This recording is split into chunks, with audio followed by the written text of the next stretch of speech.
News line, अचूक वेधक. आपण साधी लोक आहे. शेवटी आमचेही वाडवडील शेती करत होते. सुरेश बाबांनी देखील शेती केली. मला देखील शेती करण्याची आवड आहे. शेतीमध्ये उत्पन्न कसं वाढवण्याच्या बाबतीमध्ये प्रयत्न करायचा, ह्या गोष्टी आम्ही करत असतो. आणि त्यामुळं कारखाना जर का आपला चांगला चालला नाही तर आपण काय करतो, म्हणजे मला असं वाटतं की आजपर्यंत मी सुरेश बाबांना सुद्धा बघितलंय की कारखाना समजा काही अडचण आपल्याला आली तर आपण काय करतो, चीफ इंजिनियरला बोलवतो, चीफ केमिस्टला बोलवतो, शेती अधिकाऱ्याला बोलवतो, त्याला विचारतो बाबा काय झालं. आपण देवऋषी बोलवतो का? हे कसं जमू शकत नाही ना आपल्याला.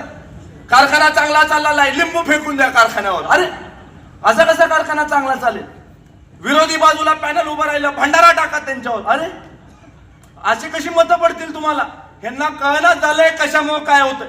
अरे कृष्णेची परंपरा आहे, नाथाच्या पायथ्याशी ही संस्था आहे, नाथाचं लक्ष या संस्थेवर आहे.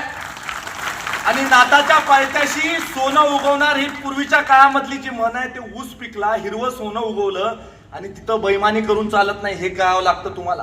कोणाचं तर ऐकून काहीतरी करून चालत नाही, स्वतःच्या डोक्याने तिथं काम करावं लागतं. आमच्या संचालक मंडळाने गेस्ट हाऊस बंद करून टाकलं, आमच्या संचालकांनी गाड्या बंद करून टाकल्या. आमचं संचालक मंडळ फुकटचं पेट्रोल, फुकटचं डिझेल घेत नाही. फुकटचं नाही, निशुल्क. परत तुम्ही म्हणाल की शेतकऱ्याच्या घामाचा पैसा, एवढी तुम्हाला काळजी होती तर तुम्ही भाड्याच्या गाड्यांवर 4 कोटी रुपये कसे काय खर्च केले?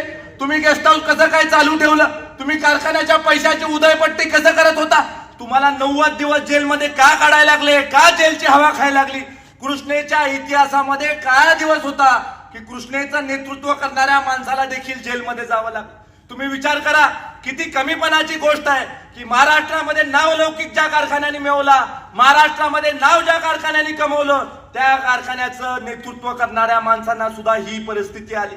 या दिवसाला सामोरे त्यांना जावं लागलं आणि अजून सुद्धा ती गोष्ट मिटलेली नाही. 11 वर्षानंतर सुद्धा तुम्ही त्यांना विचारा की तुमची निर्दोष मुक्तता त्या केसमध्ये झाली का, तर जामिनावर बाहेर आहेत. तरी सुद्धा त्यांना आता थांबता येईना झालंय.